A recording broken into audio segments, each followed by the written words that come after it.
जय Radha Madhav Kunj Bihari.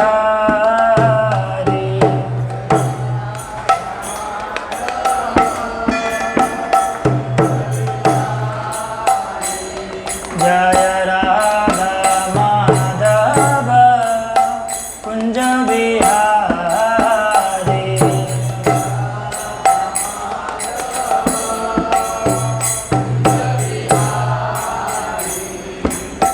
Yashodanandan Vraj Ranjan.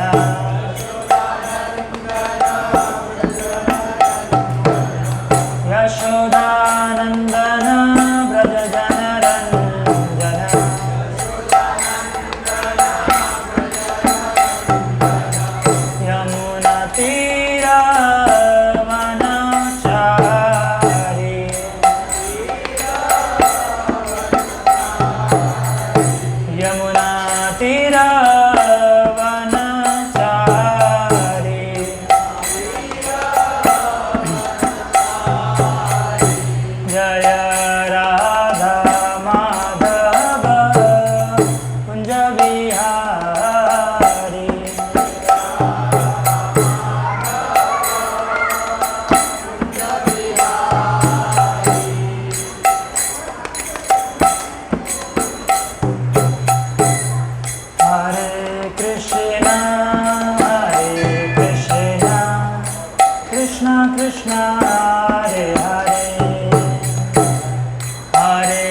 Krishna Krishna Hare Hare Hare Rama Hare Rama Rama Rama Hare Hare Hare Krishna Krishna Krishna Hare Hare Hare Rama Hare Rama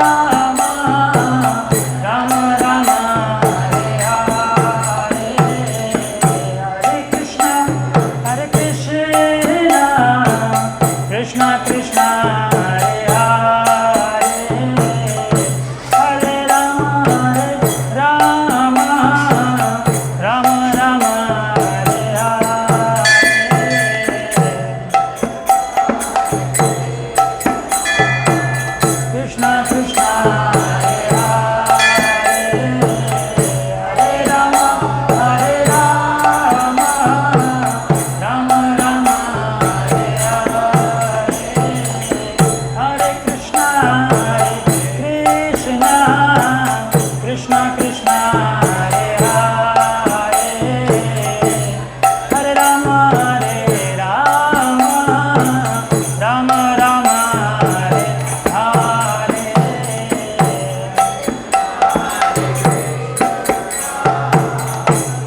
Sridharam Vishnupad Paramhamsa Parivragasacharya Nityalila Purishta His Divine Grace Abhay Chada Aravinda Bhaktivedanta Swami Srila Prabhupada ki BVD Founder Acharya Srila Prabhupada ki Javam Vishnupad Paramhamsa Parivragasacharya Nityalila Purishta His Divine Grace Bhakti Siddhanta Saraswati Thakur Goswami Srila Prabhupada ki Namacharya Haridas Thakur ki Jai सच्चिदानंद भक्तिनोद ठाकुर की जय। वैष्णव सार्वभौम श्री जगन्नाथ दास बाबा जी महाराज की जय।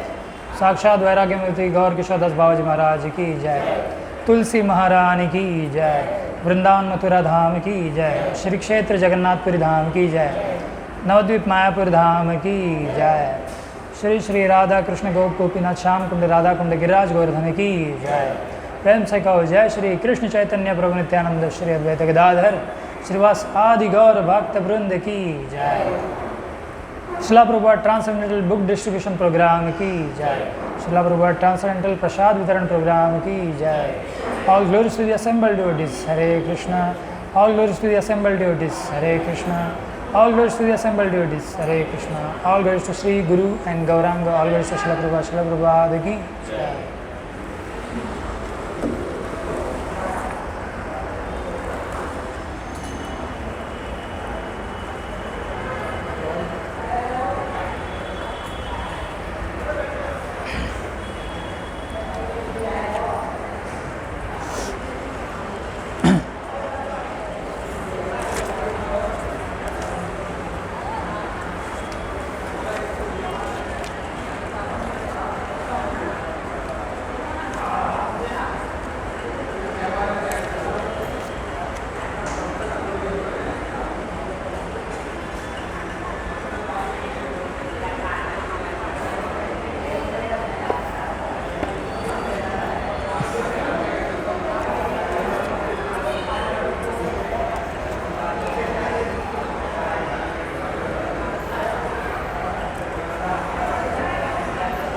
ओम नमो भगवते वासुदेवाय।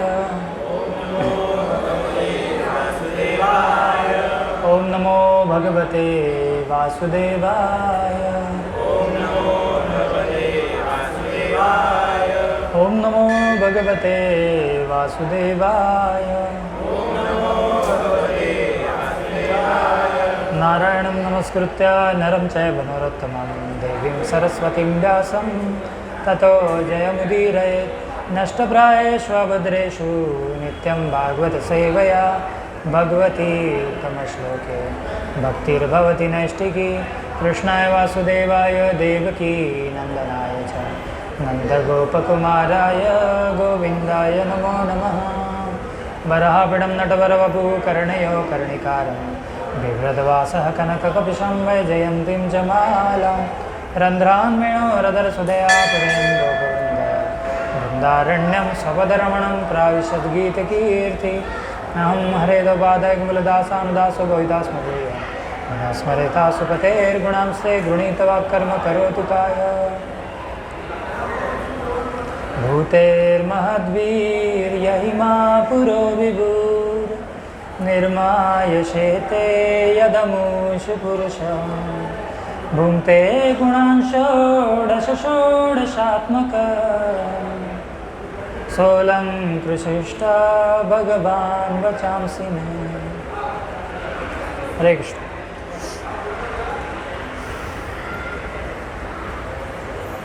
तो आज जो जिस श्लोक पे चर्चा करेंगे हम लोग वो है भगवद गीता के अध्याय 2 का 44वां श्लोक। ठीक है। भगवद गीता किसने लाई है अपने साथ? भगवद गीता साथ में रखनी चाहिए, है ना। क्लास जब हो रहा है तो मेरे पीछे दोहराइए।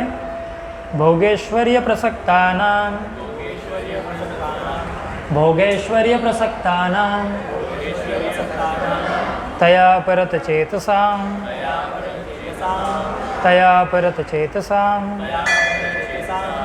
व्यवसायात्मिका बुद्धिः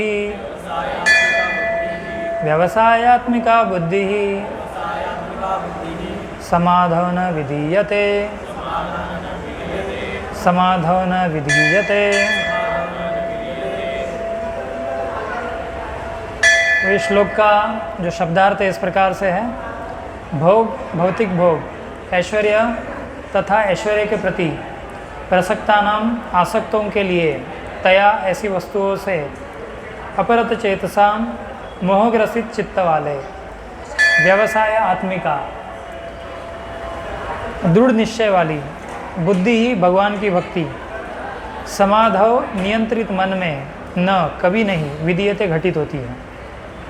अनुवाद और तात्पर्य श्रील प्रभुपाद द्वारा। श्रील प्रभुपाद की जय।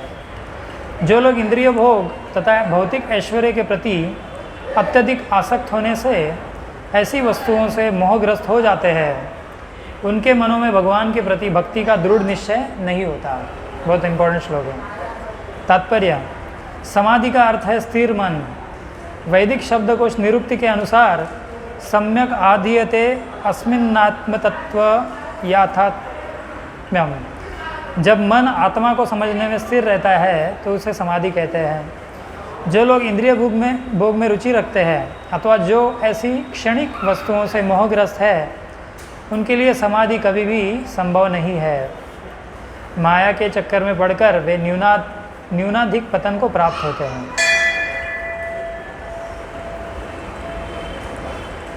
ओम अज्ञानतिमिरान्धस्य ज्ञानाञ्जनशलाकया चक्षुरुन्मीलितं येन तस्मै श्रीगुरवे नमः। श्रीचैतन्यमनोभीष्टं स्थापितं येन भूतले स्वयं रूप कदा मह्यं ददाति स्वपदान्तिकं। वन्देऽहं श्रीगुरुं श्रीयुतपदकमलं श्रीगुरुं वैष्णवांश श्रीरूपं साग्रजातं सहगण रघुनाथान्वितं तं सजीवं साद्वैतं सावधूतं परिजनसहितं कृष्णचैतन्यदेवं श्रीराधा कृष्णपादान् सहगण ललिता श्रीविशाखान्वितांश। नमो विष्णुपादाय कृष्णप्रेष्ठाय भूतले श्रीमते भक्तिवेदांत स्वामी नितिनामिने। नमस्ते सारस्वती देवे गौरवाणी प्रचारिणे निर्विशेष शून्यवादी पाश्चात्य देशतारिणे। जय श्री कृष्ण चैतन्य प्रभु नित्यानंद श्री अद्वैत गदाधर श्रीवासादि गौर भक्त वृंद। हरे कृष्णा कृष्णा कृष्णा हरे हरे, हरे राम राम राम हरे हरे। हरे कृष्णा। तो आप सभी का स्वागत है आज के इस पावन एकादशी के पर्व पे। तो आज कौन सी एकादशी है पता है आपको? मोक्षदा एकादशी है ना? और आज ही के दिन क्या हुआ था 5000 साल पहले?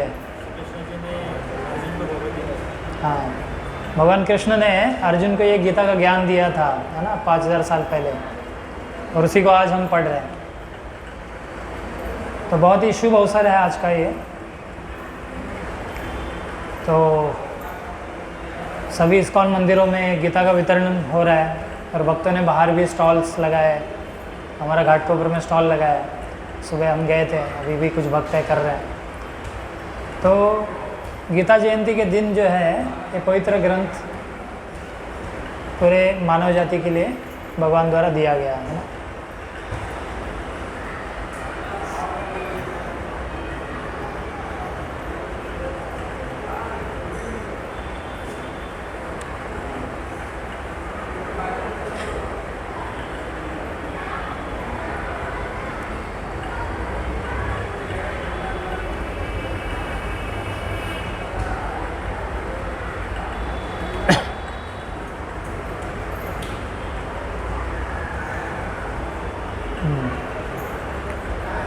तो आज का जो श्लोक है उसमें क्या कहा गया है कि भोगेश्वर्य प्रसक्ता नाम, है ना।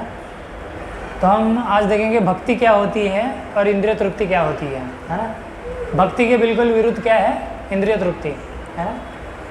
तो भक्ति का जो डेफिनेशन है रूप गोस्वामी देते हैं, एक ग्रंथ है भक्ति रसामृत सिंधु, है ना। उसमें रूप गोस्वामी बोलते हैं कि सर्वोपाधि विनिर्मुक्तम तत्परत्वेन निर्मलम ऋषिकेण ऋषिकेश सेवनम भक्ति रुच्यते। वो कहते हैं कि भक्ति का मतलब क्या है। जैसे बहुत लोग बोलते हैं ना, हम भी भक्ति करते हैं, हमारे भी मन में, हमारे भी हृदय में भक्ति है ना। लेकिन करेंगे क्या? भक्ति का कोई कार्य नहीं करेंगे, है ना, बिल्कुल विपरीत। लेकिन रूप गोस्वामी यहाँ पे बताते भक्ति है क्या। तो वो बोलते हैं सर्वोपाधि विनिर्मुक्तम, मतलब अलग अलग उपाधि हमने धारण कर ली है अभी, है ना। कोई किसी का बेटा है, कोई किसी की बेटी है, कोई किसी की माँ है, कोई किसी का पति है, कोई किसी की पत्नी है ना, कोई किसी के पिताजी है। तो ऐसे अलग अलग उपाधियाँ है हमारी इस जीवन में, है ना। तो उपाधियाँ होती है वो असली नहीं होती है, वो हम बाहर से लेते हैं, है ना। जैसे देखिए कोई बच्चा होता है, अभी ये बच्चा है, छोटा बच्चा है, अभी इसकी उपाधि क्या है कि अपने माँ बाप का बेटा है। फिर ये और थोड़ा बड़ा हो जाएगा, फिर पढ़ाई करेगा, है ना, शादी होगी उसकी, फिर उसकी पत्नी होगी, फिर उसकी उपाधि चेंज हो जाएगी और एक उपाधि जुड़ जाएगी, है ना। क्या होगी? वो किसी का पति बनेगा, है ना, कोई उसकी पत्नी बनेगी। तो ये उपाधियाँ जो है ये चेंज होती रहती है, ये असली नहीं है ना। तो यहाँ पे क्या बोलते हैं रूप गोस्वामी कि सर्वोपाधि विनिर्मुक्तम, कि सब उपाधियों से विनिर्मुक्त मुक्त होना है हमें, है ना। हमारी एक ही अवस्था है सब जीवों की, चाहे वो स्त्री हो, पुरुष हो, बच्चा हो, बूढ़ा हो, है ना, चाहे कोई इंजीनियर हो, डॉक्टर हो, अकाउंटेंट हो, जो कुछ, इन सब के ये सब उपाधियाँ हैं, है ना। जैसे आप अभी आप प्रणल प्रभु अकाउंटेंट है ना, आप कंपनी में आपका एक पोस्ट है अकाउंटेंट का, तो एक उपाधि हो गई, है ना। घर पे आपका कुछ रोल है, आप किसी के बेटे हो, है ना, तो एक उपाधि हो गई। दोस्तों में आप किसी के दोस्त हो, तो ऐसे अलग अलग उपाधि हम लोग धारण करते हैं, है ना। लेकिन ये असली नहीं है। हमारी मूल अवस्था क्या है कि हम भगवान कृष्ण के नित्यदास हैं। इसलिए चैतन्य महाप्रभु बोलते हैं जीवेर स्वरूप है कृष्णेर नित्यदास। हमारा स्वरूप क्या है?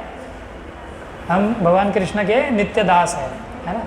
तो बाकी ये उपाधियाँ नकली उपाधियाँ हैं, ये आएंगी और जैसे शरीर खत्म हो जाएगा, शरीर के साथ उपाधियाँ भी चली जाएंगी, है ना। तो हमें अपने मूल स्थिति में क्या होना है? स्थित होना है ना, कि हम कृष्ण के नित्यदास हैं, है ना।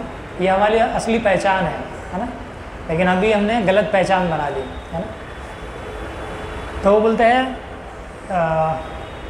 सर्वोपाधि विनिर्मुक्तम तत्परत्वेन निर्मलम। और ऐसे उपाधि से हम मुक्त होंगे तो क्या होंगे? निर्मल होंगे। और निर्मल मन से ही हम भक्ति कर सकते हैं ना।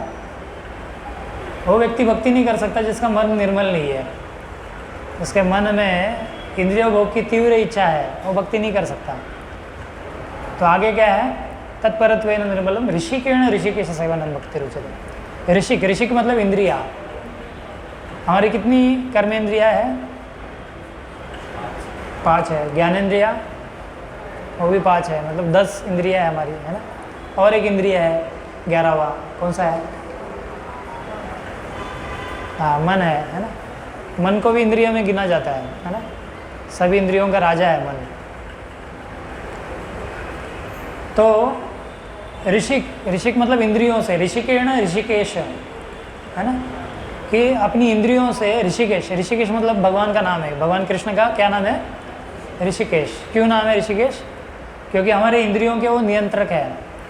अगर भगवान चाहे कि मेरी जुबान न चले तो नहीं चलेगी, है ना। जैसे किसी का लकवा होता है, वो बोल नहीं पाता है ना, जीभ टेढ़ी हो जाती है उसका, जीवा बोल नहीं पाएगा। मतलब क्या है? इंद्रियों के नियंत्रक हम नहीं है, भगवान है ना। तो ऋषिकेण ऋषिकेश सेवनम भक्ति रुच्यते। तो हमें चाहिए कि हम अपने इंद्रियों से, इंद्रियों के स्वामी, ऋषिकेश मतलब ऋषिकेश, ईश मतलब भगवान, है ना। ईश मतलब ईश्वर, है ना। तो जो इंद्रियों के स्वामी हैं, हमारे सभी इंद्रियों को वही स्वामी है ना। उनको अगर लगा कि हमारे कर्मों अनुसार अभी हमारा हाथ चलना बंद हो जाए, तो एक स्विच बंद कर देंगे, हाथ चलना बंद हो जाएगा, है ना। अगर वो चाहते हैं कि हम एक आँख से अंधे हो जाए, एक स्विच दबा देंगे, ये बंद हो जाएगा, है ना। होता है ना लोगों का, कर्मों अनुसार होता है। भगवान उसके लिए रिस्पॉन्सिबल नहीं है, अपने अपने कर्मों के अनुसार। तो भगवान हमारे इंद्रियों के स्वामी हैं, उनके कंट्रोल में है ये, है ना। तो बहुत बार हम देखते हैं गीता में भी अर्जुन बहुत बार कृष्ण को ऋषिकेश करके संबोधन करते हैं, है ना। वो क्यों करते हैं? क्योंकि अर्जुन ने जब देखा कि अपने ही परिवारजनों से, है ना, परिजनों से मुझे युद्ध करना पड़ेगा, तो मेरी इंद्रियां पूरी तरह से क्या हो गई है? भ्रमित हो गई है। उन्हें कुछ सूझ नहीं रहा था क्या करूं। इसलिए वो क्या बोलते हैं कृष्ण को? हे ऋषिकेश, मतलब आप इंद्रियों के नियंत्रक हो, आप मेरी इंद्रियों को क्या करो? संभालो, है ना। जैसे हमें जीवन में भगवान का आश्रय लेने की ज़रूरत है ना। कोई तो सहारा चाहिए हमें, कोई तो आश्रय चाहिए, है ना। तो बोलते हैं कि दीन बंधु दीनानाथ मेरी डोरी तेरे हाथ, है ना। कि भगवान का नाम है दीन बंधु, मतलब जो दीन लोग हैं, मतलब जिनका कोई सहारा नहीं है ना। बेसहारे का सहारा भगवान कृष्ण है ना। जिनका कोई सहारा नहीं है, दीन बंधु, ऐसे लोगों के बंधु है भगवान, दोस्त है, मित्र है ना। दीन बंधु दीनानाथ, और बहुत दीन लोग हैं उनके नाथ है। नाथ मतलब कौन है? उनके स्वामी है ना। तो दीन बंधु दीनानाथ मेरी डोरी तेरे हाथ, अभी डोरी हम पकड़ के रखे हैं, है ना, इसलिए प्रॉब्लम होता है सब। भगवान के हाथ में डोरी नहीं दे रहे। अर्जुन ने क्या किया? अर्जुन को पता चला कि मेरी कुछ चलने वाली नहीं है ना, मैं अपने भ्रमित इंद्रियों के सामने हार गया हूँ। तो उन्होंने क्या किया? अपनी डोरी भगवान कृष्ण के हाथ में दी, अपने रथ की और अपने मन की भी, है ना। तो हमें भी वैसे ही करना है।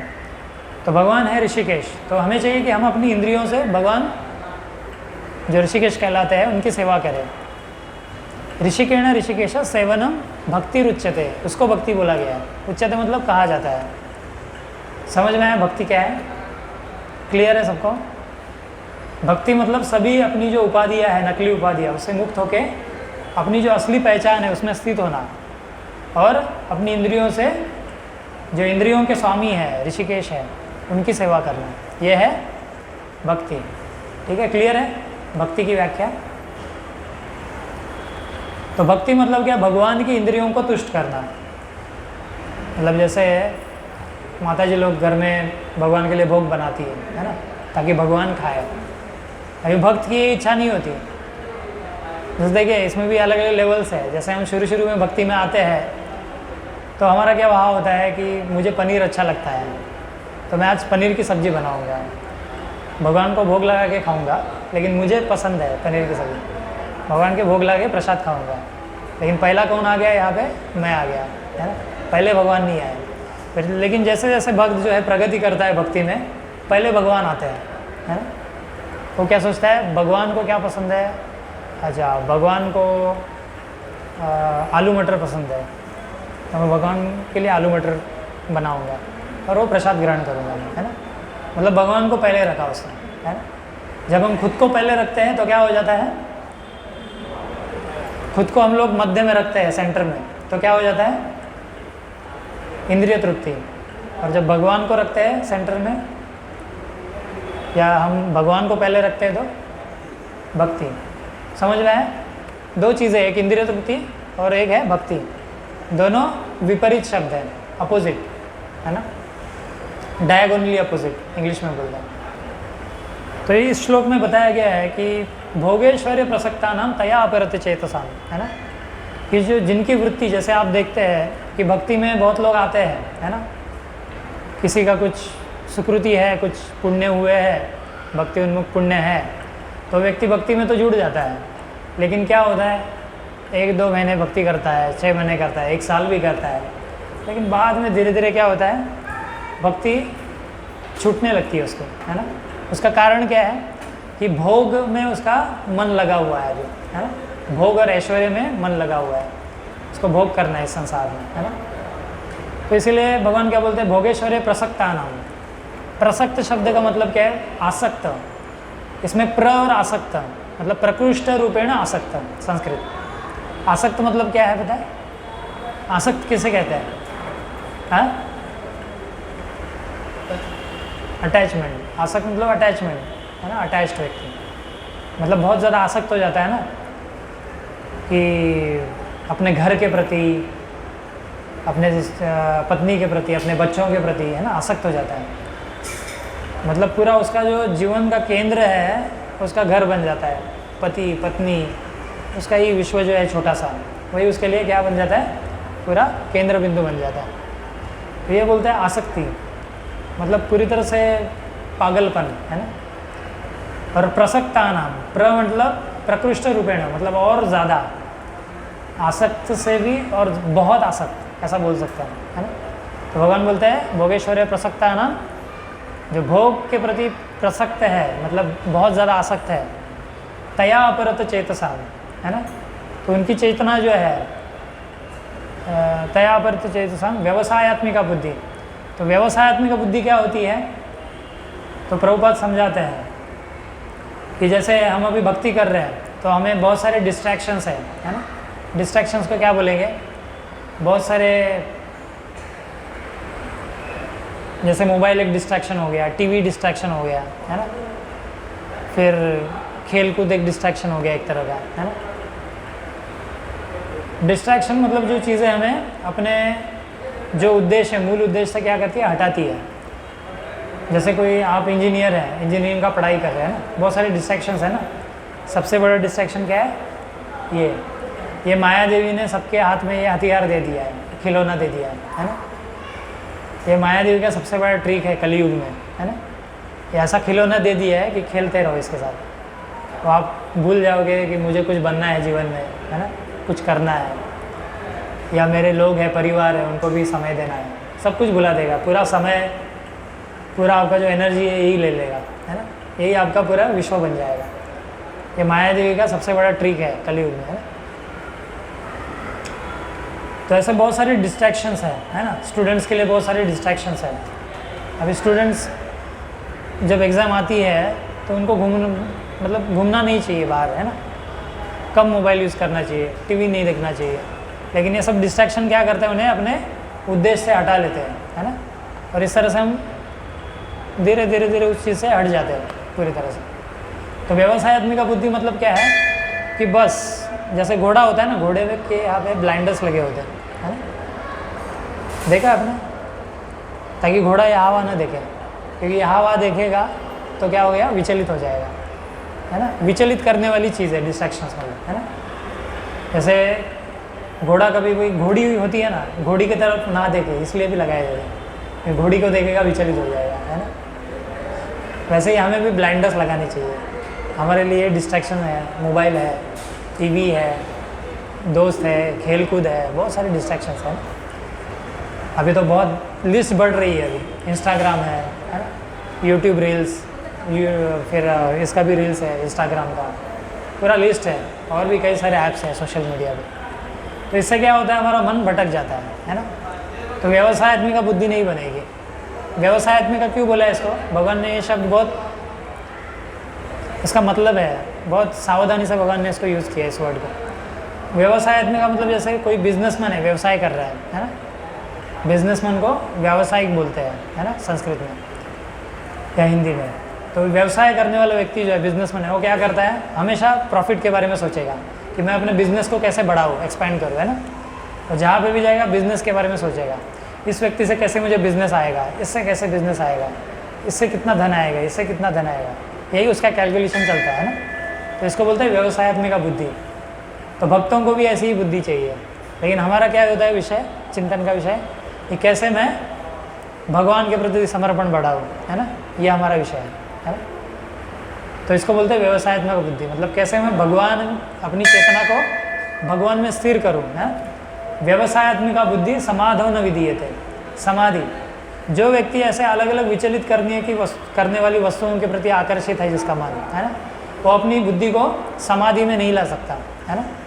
समाधि मतलब क्या है कि देखिए, हमारा मन जो है हमेशा विषय वस्तुओं के बारे में चिंतन करता है ना, कि मैं कैसे अच्छे खाऊं। अभी आज एकादशी है ना, तो एकादशी के दिन भी ऐसा एक आता है हमारे भाव, है ना। अभी एक ही दिन है, थोड़ा सा तपस्या करना है ना, अन्न नहीं खाना है, ये तपस्या है हमारे लिए। लेकिन फिर भी मन क्या सोचता है, एकादशी के दिन ही सोचेगा, कल द्वादशी है, कल मैं क्या खाऊं, कल पनीर पकौड़ा, कल मेन्यू में क्या होगा, है ना। जैसे हमारे आश्रम में ये चर्चा होती रहती है, कल क्या बनेगा, पहले से भक्त लोग पूछ के रखते हैं कल क्या बनने वाला है ना। तो इसे एक कथा है, आज एकादशी के दिन। तो एक बंदर था, और बंदर ने सोचा, अभी बंदर जो है ये इंद्रिय तृप्ति करने वाला प्राणी है सबसे ज़्यादा, है ना। तो बंदर ने एक बार सोचा मैं एकादशी कर लूँगा।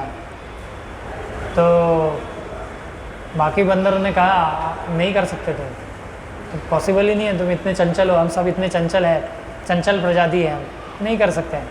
लेकिन उसने ठान ली थी कि नहीं, एकादशी करूँगा पालन, है ना। तो उसने क्या किया, एकादशी के लिए अभी पहले तो दृढ़ निश्चय किया उसने, कुछ नहीं खाऊंगा, है ना, अगले दिन ही खाऊंगा।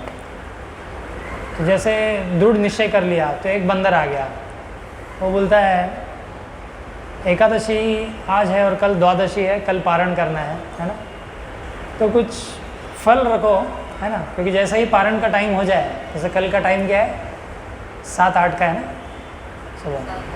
हाँ, तो जैसे 7:08 हो जाए तुरंत तुम फल काट पाओगे और खा पाओगे। तो फल और चाकू रखना अपने साथ। तो बंदर ने वैसा ही किया, बोला हाँ आप सही कह रहे हैं, क्योंकि टाइम पे नहीं मिलेगा तो मर जाऊंगा, है ना, कह नहीं सकता। तो बोला ठीक है। फिर उसने चाकू और जो ये था एप्पल, है ना, सेब, वो रख दिया। वो कर रहा है एकादशी। फिर थोड़ी देर बाद एक बंदर वापस आ गया, दूसरा आ गया बंदर। वो बोलता है आप कल पारण का टाइम हो जाएगा 7:08, तो हो सकता है कि तुम बिल्कुल मरने की कगार पे हो, है ना, तुम्हें शरीर में इतनी शक्ति नहीं रहेगी कि तुम आप फल को काट सको, इसलिए क्या करो अभी से फल को काट के रखो, है ना, तो मुंह में डालना है सिर्फ। बोला हाँ पॉइंट तो है। बोला ठीक है ये सही है। उसने फल को काट के रखा, है ना, वेट कर रहा है। थोड़ी देर बाद और एक बंदर आ गया। वो बोलता है क्या पता तुम्हें वो फल को उठा के मुंह में डालने की भी शक्ति ना हो, है ना, कल, तो क्या करो ये फल को अपने मुंह में रखो, खाओ मत लेकिन मुंह में रखो। अभी उसने सोचा था मैं बिल्कुल, है ना, निर्जल करूँगा, कुछ पानी भी नहीं पीऊँगा, लेकिन अभी क्या किया, उसको लगा हाँ जान जा सकती है, तो उसने मुंह में रख दिया, है। तो और एक बंदर आ गया चौथा। वो बोलता है हो सकता है कल इतनी भी शक्ति न रहे कि उसको चबा पाओ, तो खा लो अभी से। तो खा लिया। और इस तरह से उसका जो व्रत है जो निर्जल करने वाला था सफल हो गया होगा। सफल मतलब फल के साथ, है ना। तो ऐसी ही हमारी अवस्था है, हम इंद्रिय तृप्ति के पीछे, क्योंकि हमें ट्रेनिंग वैसा दिया गया है, तो हमारे साथ भी ऐसे ये 4 प्रकार के ऐसे बंदर होते हैं। देखिए हम जन्मे हैं, जब से जन्मे हैं तो तब से हमें परिवार में, समाज में, है ना, या अपने एजुकेशन सिस्टम में भी ये सिखाया गया है कि इंद्रिय तृप्ति कैसे करें, है ना। इस समाज में जो इंद्रिय तृप्ति ज़्यादा से ज़्यादा अच्छी करेगा वो क्या है, वो सफल व्यक्ति है, सक्सेसफुल है ना। तो अगर इंद्रिय तृप्ति अच्छी करनी है तो क्या चाहिए हमें, हाँ क्या चाहिए, जोर से बोलिए। इंद्रिय तृप्ति समझते हैं ना, अच्छा खाना है, पीना है, सोना है, 4 तरह की चीज़ें है इंद्रिय तृप्ति में।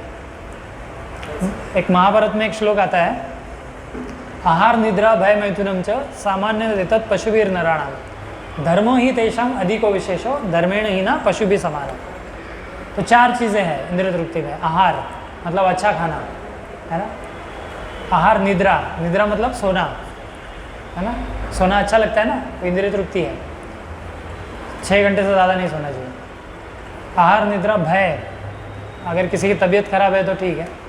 आहार निद्रा भय, भय मतलब हमें भय लगता है इसीलिए हम लोग डिफेंस करते हैं ना। जैसे हमें भय लगता है फ्यूचर का कि मेरा जॉब कहीं चला ना जाए, है ना, तो हम लोग क्या करते हैं, 1-2 एक्स्ट्रा कोर्सेस करके रखते हैं, है ना, ताकि, और कभी कभी क्या होता है फ्यूचर में टेक्नोलॉजी जब चेंज होती है ना, हमारे फील्ड में भी एक ही फील्ड है लेकिन टेक्नोलॉजी अपडेट करना पड़ता है खुद को, है ना, क्योंकि फ्यूचर का भय है मुझे जॉब से निकाला जाएगा। जैसे अभी ये चैट जीपीटी आया है ना टेक्नोलॉजी, तो लोगों को डर है कि नौकरी जाएगा, है ना, लेकिन उसके भी लिमिटेशंस है कुछ। तो लोग क्या करें, खुद को अपडेट कर रहे हैं नई नई टेक्नोलॉजीज़ के साथ, है ना। तो इसको बोलते हैं डिफेंस। या कोई किसी राष्ट्र को लगता है, जैसे इंडिया को लगता है कि मुझे पाकिस्तान से धोखा है, चाइना से धोखा है, तो क्या करता है, खुद के शस्त्र जो है उसको और बेहतर बनाता है ना, न्यूक्लियर वेपन्स बनाता है। तो ये हो गया डिफेंस। आहार निद्रा भय, भय है इसलिए डिफेंस। और मैथुन, मैथुन मतलब क्या है, मैथुन मतलब होता है पारिवारिक जीवन या स्त्री और पुरुष के बीच का जो सहयोग है ना, उसको बोलते हैं मैथुन। तो ये 4 तरह से इंद्रिय तृप्ति होती है ना। तो इस महाभारत के इस बहुत महत्वपूर्ण श्लोक में बताया गया है, आहार निद्रा भय मैथुनम च सामान्य तैतस पशुवीर नराणम। मतलब नर मतलब मनुष्य और पशु, इन दोनों में ये समानता है। ये 4 चीज़ें पशु भी करते हैं और मनुष्य भी करता है ना। हम खाते हैं, जानवर खाते हैं, है ना, फ़र्क इतना है कि हम साफ सुथरी जगह में खाते हैं, पशु कहीं पे भी खाता है। आहार, निद्रा, निद्रा मतलब सोना, हम अच्छे बेड पे सोते हैं, है ना, स्लीप वेल मैट्रेस, है ना, उस पर सोते हैं। लेकिन पशु क्या है, कुत्ता कहीं पे भी जगह दिखा सो जाएगा, ये नहीं सोचेगा साफ सुथरा, उसका तो ज्ञान ही नहीं है। आहार, निद्रा, भय। भय मतलब क्या, आपको पता है एक भालू होता है, पोलार बेयर बोलते हैं उसको, मतलब जो बर्फीला प्रदेश है उसमें रहता है पोलार बेयर। तो साल के 6 महीने वो सोता है, सोचिए, कुंभकर्ण जैसा है वो, है ना। तो आहार, निद्रा, भय, मैथुन।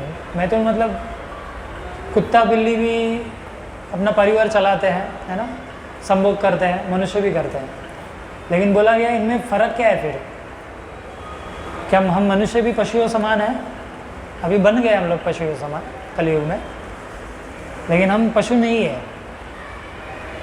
जैसे बोला जाता है ना, बीइंग ह्यूमन, इंसान बनो, है ना। तो अभी इंसान बनने के लिए बताया जाना, मतलब ज़रूरत पड़ रही है बताइए, है ना, क्योंकि जानवर है, अभी जानवर के स्तर पे है सभी लोग। तो क्या फ़र्क है बताइए आप में से कि मनुष्य और जानवर में क्या फ़र्क है? हाँ, किस चीज़ की जिज्ञासा? जैसे कुत्ता भी करता है जिज्ञासा, ये रोटी कहाँ मिलेगा। हाँ, आध्यात्मिक जिज्ञासा कर सकता है मनुष्य, है ना, सोच सकता है कि मुझे ये जीवन क्यों मिला है, मैं इसी परिवार में क्यों जन्म लिया, मैं अंबानी के घर में क्यों जन्म नहीं लिया, मेरे जीवन में ज़्यादा दुख क्यों है, मेरे पड़ोसी के जीवन में कम दुख है, या फिर मैं ब्राह्मण फैमिली में क्यों जन्म लिया, या मैं गरीब फैमिली में क्यों जन्म लिया। कोई बच्चा रास्ते पे जन्म लेता है ना, कोई बच्चा है जो अच्छे अपार्टमेंट फ्लैट्स, है ना, बंगलों में जन्म लेता है, कोई मतलब वो घर मिलता है उसको, ऐसा क्यों होता है ना। ये जिज्ञासा करना, इसके लिए मनुष्य जीवन मिला है ना। लेकिन हम क्या करते हैं, हमारी बुद्धि को किस चीज़ों में लगा रहे हैं, हमारी बुद्धि को इसमें ही लगा रहे हैं कि कैसे मैं रोटी, कपड़ा, मकान, इन चीज़ों को जुटाऊँ, है ना। गलत नहीं है इसमें रोटी, कपड़ा, मकान के बारे में सोचना, लेकिन पूरी जो चेतना है, पूरी बुद्धि उसी में लगा रहे हैं। जैसे आप जानते हैं ईटिंग, जैसे आहार है ना पशु का, तो पक्षी आपने देखा है कभी, कोई पशु, कुत्ता, बिल्ली या कोई, है ना, चिड़िया जॉब कर रही है, बिजनेस कर रही है, नहीं ना, उनको सब मिलता है अपना। तो हमसे ज़्यादा बेहतर फैसिलिटीज़ है उनको, है ना। फिर हम क्यों इतना प्रयास कर रहे हैं, ये पूछना चाहिए।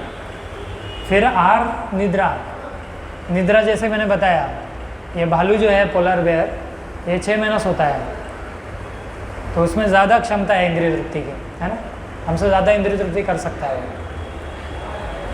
आहार, निद्रा, भय, डिफेंस मतलब बचाव करना। पशु जो है हमसे ज़्यादा अच्छा बचाव कर सकते हैं, हम शेर इतना अच्छा बचाव नहीं कर सकते हैं। कर सकते हैं क्या?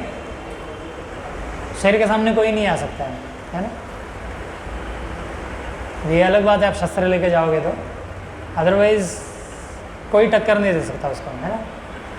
और फिर समझो आप रोड से गाड़ी जा रही है ना, तेज़ गति से, आप रोड में खड़े हो, आपको उड़ा के चली जाएगी, आपकी मृत्यु हो जाएगी। लेकिन वही अगर पंछी है, तो पंछी अगर रोड पे है, चिड़िया, ऐसे ही गाड़ी है जो तुरंत उड़ जाएगी फुर करके, है ना, खुद को बचा लेगी। तो हमसे ज़्यादा बेहतर बचाव कर सकती है ना। शेर हमसे ज़्यादा अच्छा बचाव कर सकता है। इसका मतलब क्या, हमारा जीवन बचाव के लिए नहीं है सिर्फ, है ना।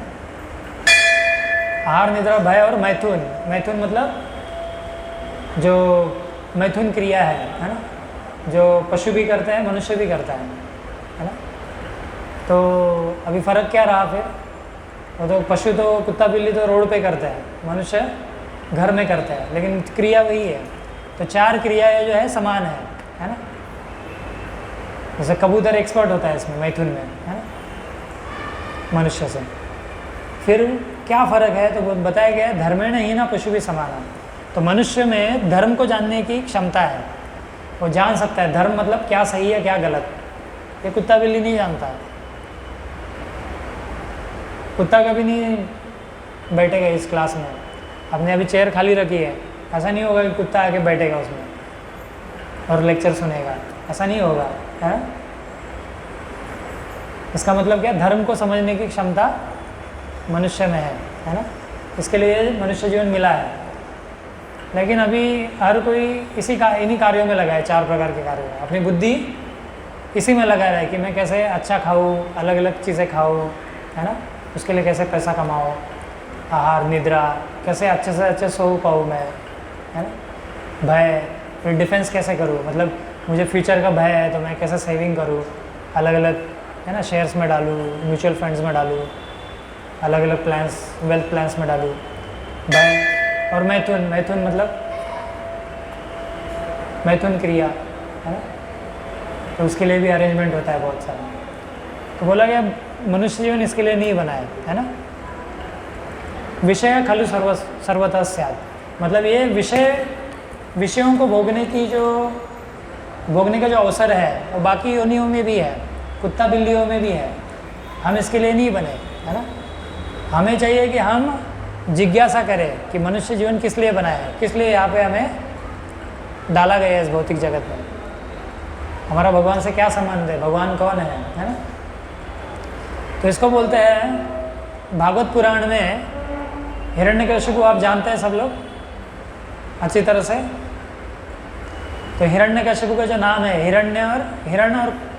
हिरण्य मतलब सोना, और कशिपु मतलब ये क्या बोलते हैं, पिलो,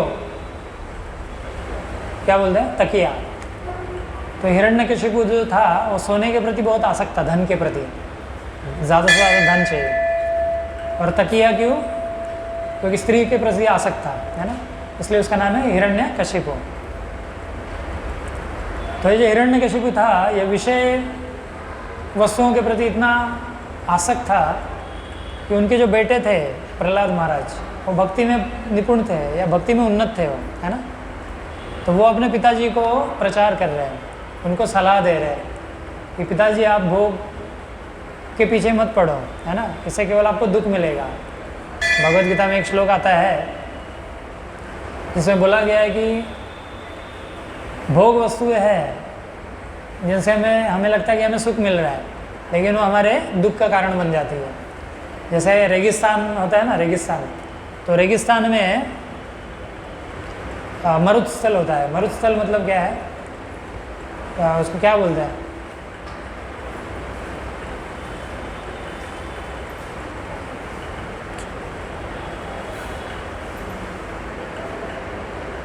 मिराज बोलते हैं इंग्लिश में उसको, हाँ हाँ, तो जोर से बोलिए। हाँ, तो ये होता है मिराज, है ना।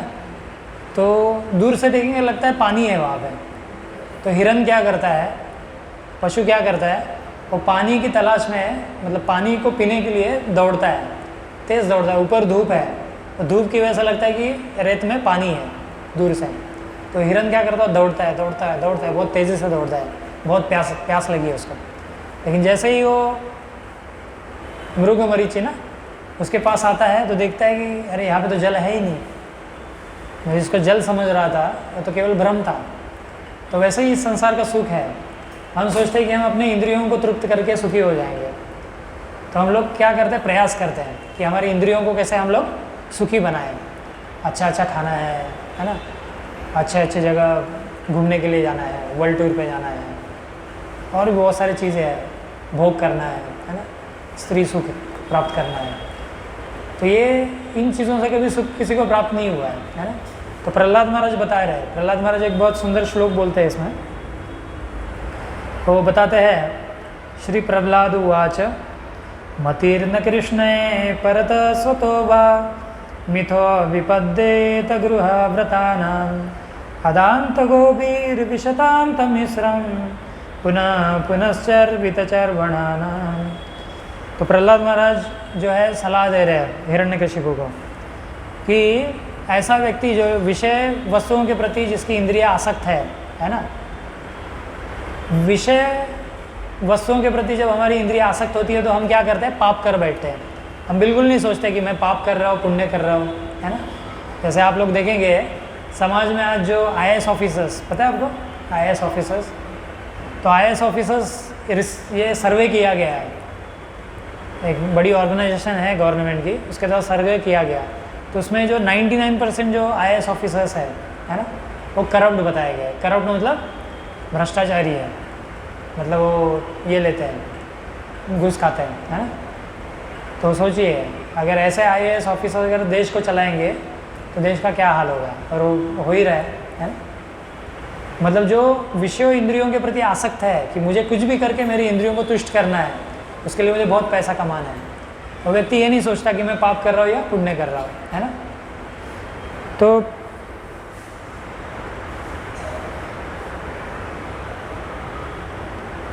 प्रहलाद महाराज यहाँ पे बताते हैं कि ऐसा व्यक्ति जो विषयों के प्रति बहुत आसक्त है, मतिर्न कृष्णे परतो सतोवा, उसकी मति जो है, उसकी चेतना कृष्ण में कभी नहीं लगेगी। मतिर्न कृष्णे परतो सतोवा मतलब ना खुद से लगेगी ना परत, मतलब दूसरों के कहने पे लगेगी। जैसे हम लोग अभी प्रचार करने जाते हैं, आज एक व्यक्ति से मुलाकात हो गई थी मेरी, बहुत वाद विवाद कर रहे थे वो कि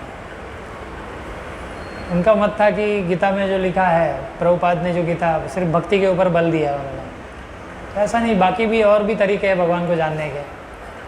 तो उनको मैंने बहुत समझाया अलग अलग शास्त्रों से प्रमाण लेके, लेकिन जो व्यक्ति इंद्रियों विषयों के प्रति आसक्त है वो भक्ति में उसकी रुचि नहीं आएगी, है ना। तो प्रहलाद महाराज बता रहे हैं कि आपकी भक्ति में रुचि इसलिए नहीं है, खुद को तो आपको नहीं है बुद्धि, है ना। देखिए लोग जो है खुद तो भक्ति नहीं करना चाहते। आप यहाँ पे ऐसा हुआ है कि शायद आपका थोड़ी सुकृति रहा होगा तो आपकी इच्छा हुई रहेगी, लेकिन कुछ लोग, बहुत सारे, ज़्यादातर लोग ऐसे हैं जिनकी खुद इच्छा नहीं होती भक्ति करें, है ना। फिर भक्त लोग क्या करते हैं, उनके पास जाते हैं, उनको प्रसाद खिलाते हैं, उनको बोलते हैं आप नाम जप करो, गीता पढ़ो, तो ऐसे करके इसको बोलते हैं परत, मतलब प्रचार करके उनको लाया जाता है। लेकिन प्रहलाद महाराज बोल रहे हैं हिरण्यकशिपु को कि आपकी खुद की तो बुद्धि हो नहीं रही है, मति नहीं लग रही है कृष्ण में भक्ति करने में, है ना तो मेरे कहने पे लग रही है। क्यों? क्योंकि आप इंद्रियों विषयों के प्रति बहुत ज़्यादा आसक्त है ना। तो ये श्लोक और जो भगवत गीता का आज का हमारा श्लोक, ये कनेक्टेड है दोनों। उस श्लोक में भी यही बताया भगवान ने, वहाँ पे भगवान बता रहे हैं, और यहाँ पे भगवान के जो परम भक्त है ना, महाभागवत प्रहलाद महाराज, वो भी वही चीज़ बता रहे हैं। भगवान बोलते हैं जो भोगेश्वर्य के प्रति ज़्यादा आसक्त रहेगा उसकी व्यवसायत्मिका बुद्धि नहीं होगी, उसका मन भक्ति में नहीं लगेगा।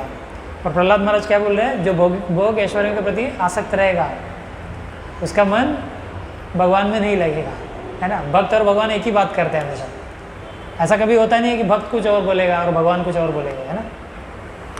तो इसको बोलते हैं एकत्व। एकत्व मतलब भगवान के सुर में सुर मिलाना, है ना। जैसे हम प्रचार करते हैं, मतलब क्या करते हैं, जो भगवान कहते हैं उसी को दोहराते हैं। ऐसा नहीं कि खुद के मन से कुछ बोल दिया, क्योंकि हम में फॉल्ट्स है, हम पूर्ण नहीं है, परफेक्ट नहीं है ना। तो हम जो भी बोलेंगे गलत ही बोलेंगे, इसलिए हम लोग क्या करते हैं, भगवान की जो वाणी है वही लोगों तक पहुंचाते हैं। तो वो व्यक्ति भी आज वही आर्ग्यू कर रहा था कि ऐसा क्यों है, वैसा क्यों है। मैंने उसको समझाया, बहुत सारे शास्त्रों से प्रमाण लेके बताया मैंने, देखो भगवान खुद कह रहे हैं, श्लोक के साथ दिखाया उसको। वो पूरी तरह से मतलब हर पॉइंट पे वो हार रहा था। हम क्यों हरा पा रहे हैं? क्योंकि प्रभुपाद ने हमें सिखाया है ना। प्रभुपाद ने भगवत गीता के आधार पे सिखाया है ना। ये भगवत गीता ऐसा ग्रंथ है, भगवान खुद बता रहे हैं सब ज्ञान खुद के बारे में, तो और किसी से हमें समझने की ज़रूरत नहीं है ना। इस चीज़ को भगवान जब खुद बताएंगे अपने बारे में, परफेक्टली बताएंगे ना। जैसे मुझे मोदी जी के बारे में जानना है तो मैं क्या करूँगा, उनसे ही सुनूंगा डायरेक्ट। लोग तो हज़ार चर्चा करेंगे, ऐसा है वैसा है, लेकिन अगर वो खुद मुझसे कहे तो मुझे तुरंत विश्वास हो जाएगा ना, वो व्यक्ति खुद बोल रहा है मुझे। तो यहाँ पे तो भगवान है, तो भगवान झूठ क्यों बोलेंगे, वो तो खुद बता रहे हैं उनका क्या स्थान है। तो इस तरह से प्रहलाद महाराज बोल रहे कि आपकी मति कृष्ण में नहीं लगेगी, खुद से भी नहीं और मेरे कहने पे भी नहीं, क्योंकि आप इंद्रियों के प्रति आसक्त हो, है ना। तो जो व्यक्ति इंद्रियों के प्रति आसक्त है उसको अगर भगवान भी, यहाँ पे तो भक्त बोल रहे हैं, भगवान के प्रचार कर रहे हैं, भगवान भी अगर उसके सामने आए और बोले कि मेरी भक्ति करो, मेरी सेवा करो, है ना, तुम सुखी हो जाओगे, तो भी नहीं मानेगा वो। क्या उदाहरण है इसका? हाँ, दुर्योधन। भगवान गए थे ना, वो शांति दूत बन के गए थे, उनको बोला आप पांडवों को सिर्फ 5 गांव दे दो। पांडव लोग क्षत्रिय है, तो क्षत्रिय का काम ही है राज्य करना, राज्य के बिना नहीं रह सकते हो, तो 5 गांव ही दे दो। तो दुर्योधन क्या बोलता है? वो बोलता है 5 गांव क्या, मैं सुई की नोक पे जितनी ज़मीन रहेगी उतनी ज़मीन भी नहीं दूंगा मैं, है ना। तो भगवान जब समझाते हैं तब भी वो मानेगा नहीं, है ना।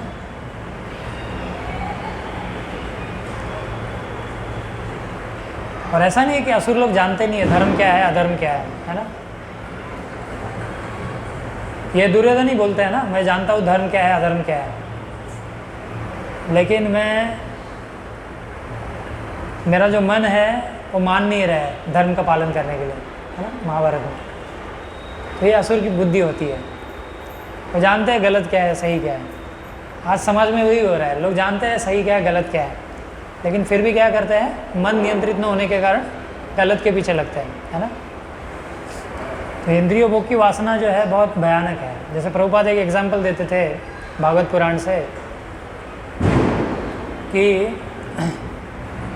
एक व्यक्ति था, मतलब एक पति पत्नी थे, तो जो पति था वो बीमार था, है ना, बीमार अवस्था में था, तो कुछ काम नहीं कर पाता था।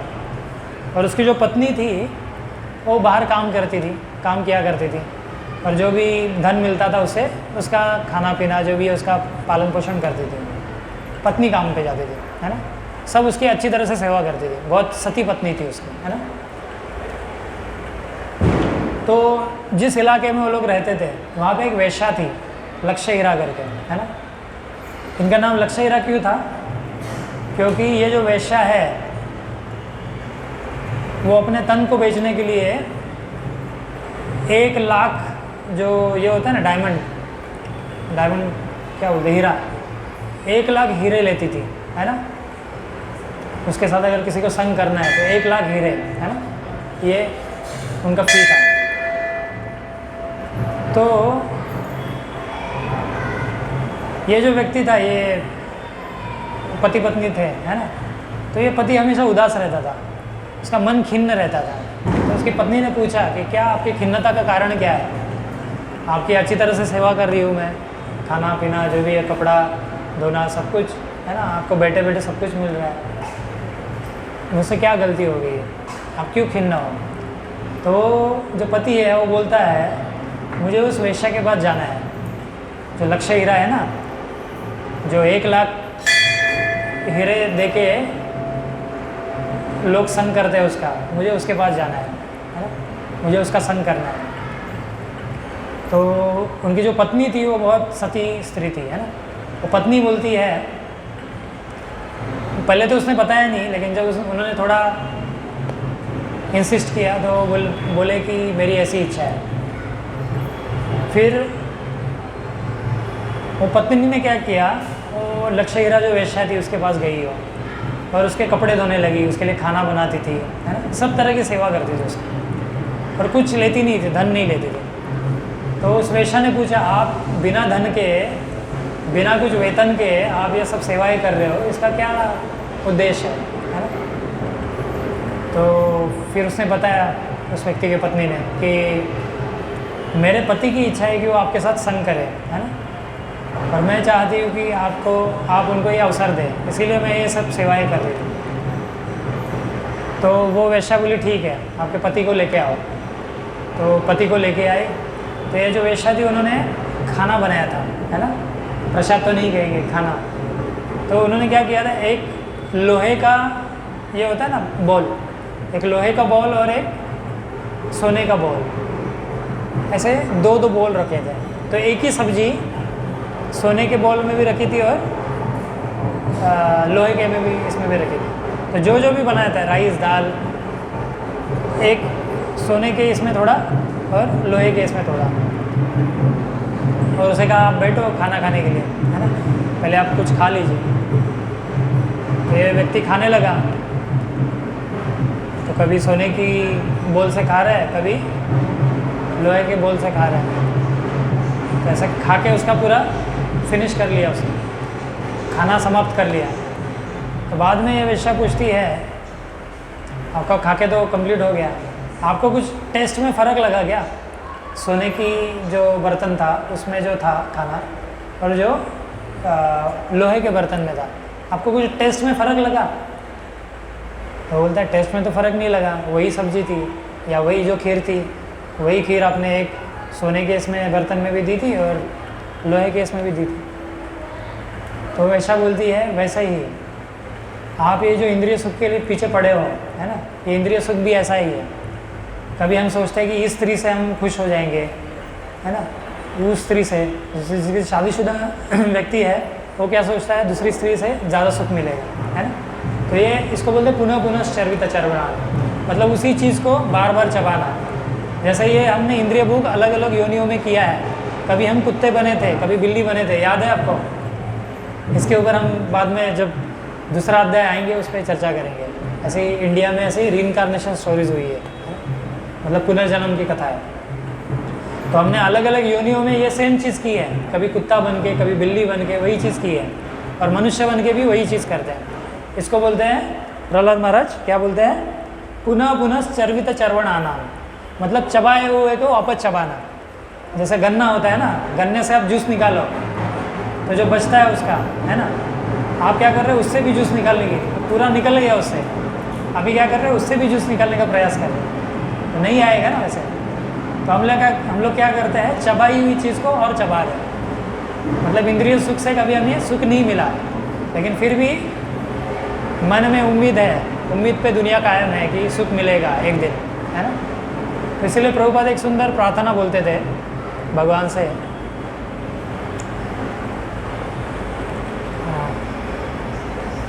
हाँ प्रभुपाद बोलते थे, कामादिनाम कतिना कतिदा पालित दुर्निदेशस तेषाम जातमयी न करुणा न कृपा न उपशांति उत्सृज जयता नथयुधिपते सांप्रताम लब्ध बुद्धि स्वाम आयत शरणम अभयम माम नियुष आत्मदास।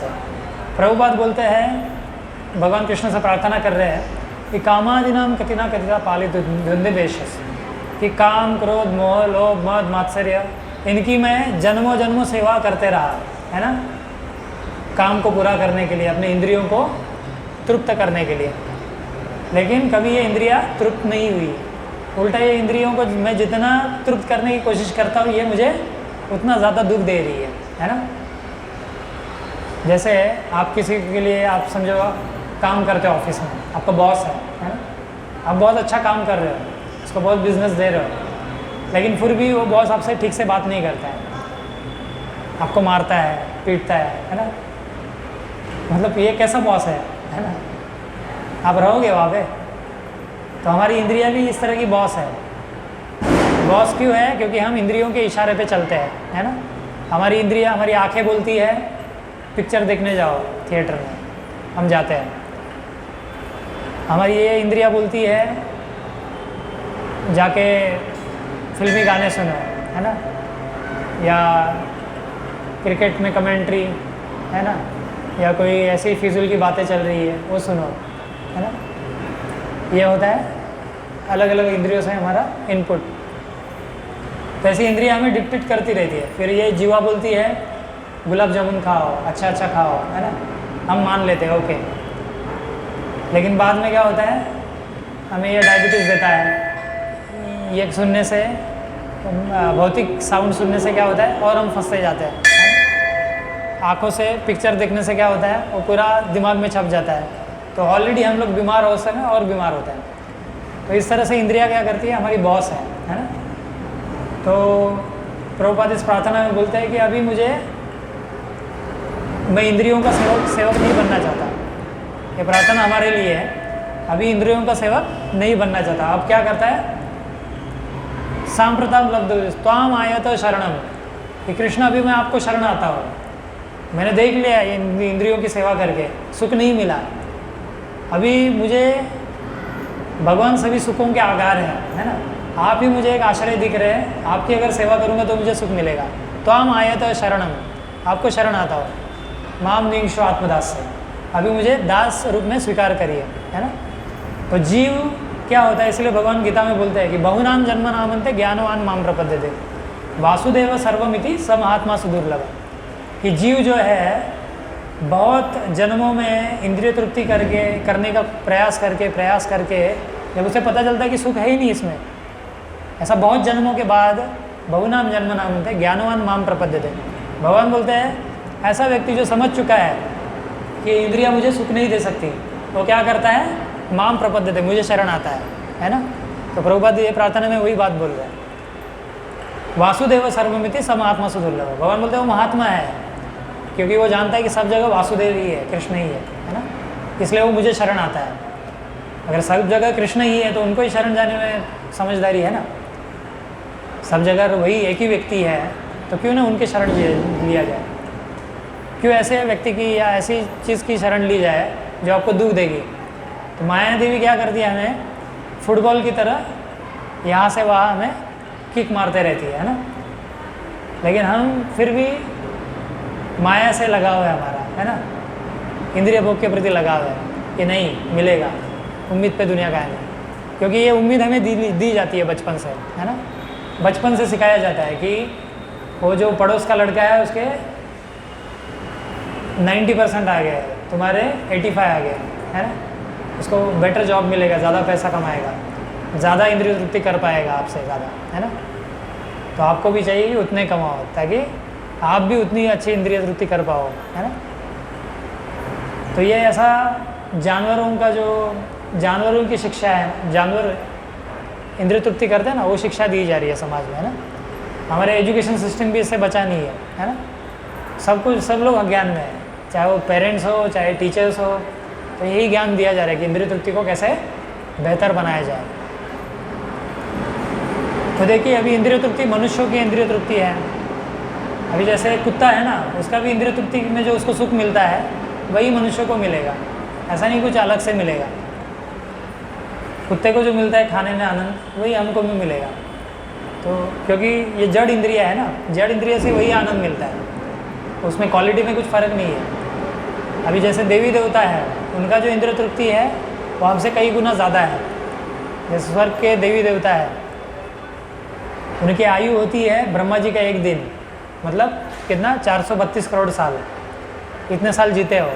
हमारे 432 करोड़ साल मतलब उनका 100 साल हो गया देवताओं का, है ना। इंद्र चंद्र ये सब देवी देवता है ना, तो सोचिए वो कितना इंद्रिय तृप्ति करते हैं, उनके पास ज़्यादा फैसिलिटी है इंद्रिय तृप्ति करने का, है ना। और जैसे यहाँ पे मनुष्यों में प्रेगनेंसी जो होती है ना, वो बार बार होती है, स्त्री पुरुष जब संयोग होता है, लेकिन देवताओं में एक बार होती है केवल। उनका जो ये 432 करोड़ साल का जो आयु है उसमें केवल एक बार होती है, वंस। और वो भी जब स्त्री मरने वाली होती है ना, मतलब जो देवता है उसकी पत्नी है, वो मरने से पहले प्रेगनेंसी होता है और बाद में वो मरेगी। और प्रेग्नेंट होगी मतलब उसको समझना है कि मेरी जल्दी ही मृत्यु होने वाली है ना। लेकिन देवताओं का ऐसा नहीं, देवता कभी भी मर सकते हैं तुरंत, अचानक से शॉक, है ना, ये फ़र्क है। लेकिन इंद्रिय तृप्ति का पूरे संसाधन है उनके पास, तो इसीलिए देवता जो है भागवतम में प्रार्थना करते हैं कि हमारे पास इतनी इंद्रिय तृप्ति है, क्योंकि भोग योनि है ना, एक भोग योनि है मनुष्य जानवरों की। भोग योनि कैसे कि जानवर कुछ नए कर्म नहीं बना सकता, जानवर अगर दूसरे जानवर को खाएगा उसको कर्म नहीं लगता है, या जानवर मांस खाएगा उसको कर्म नहीं लगता है हमारे जैसा, लेकिन मनुष्य करेगा तो लगेगा, क्योंकि मनुष्य योनि क्या है, कर्म योनि है। वैसे ही देवताओं की भोग योनि है, मतलब देवताओं को जो उन्होंने जो पुण्य किया है उसका फल स्वरूप वो स्वर्ग में है ना, उसको ही भोगत रहे। लेकिन जैसे ही पुण्य खत्म होगा क्या होगा फिर, हाँ, भगवान श्लोक में बताते हैं कि तेतम भुक्त्वा स्वर्गलोकम विशालम क्षिणे पुण्य मर्त्य लोकम विशंति। एक बार पुण्य खत्म हो जाता है, तेतम भुक्त्वा स्वर्गलोकम विशालम क्षिणे पुण्य मर्त्य लोकम विशंति। पुण्य क्षीण होने के बाद इस मर्त्य लोक में भौतिक जगत में आना पड़ता है उनको। कैसे आते हैं ये भी दिया है।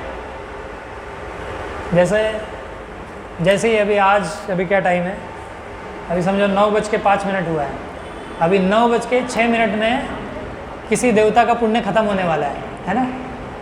तो जैसे ही 9:06 हो जाएगा वो तुरंत स्वर्ग से नीचे गिर जाएगा, और वो देवता देख पाता है कि मैं कैसा जीवन जी रहा था, और उसकी जो पत्नी है वो फिर दूसरे देवता का सहारा लेती है, और देख के बहुत दुख होता है उसको, लेकिन वो पतन होता है उसका भौतिक जीवन, वापस इस पृथ्वी में, है ना, मृत्यु लोग बोलते हैं इसको। और वो देख पाता है, अरे मेरा पतन हो गया, मैं कितना अभागी हूँ, लेकिन अभी कुछ नहीं कर सकता। फिर क्या होता है, वो जो उसकी आत्मा है, नीचे प्राणी होते हैं जो उसको खा लेते हैं, उसका सर, है ना, तो उसकी जो आत्मा है वो शरीर को छोड़ देती है, और वो आत्मा जो बादल होते हैं ना बारिश के, उसमें चली जाती है, पानी के ड्रॉप से।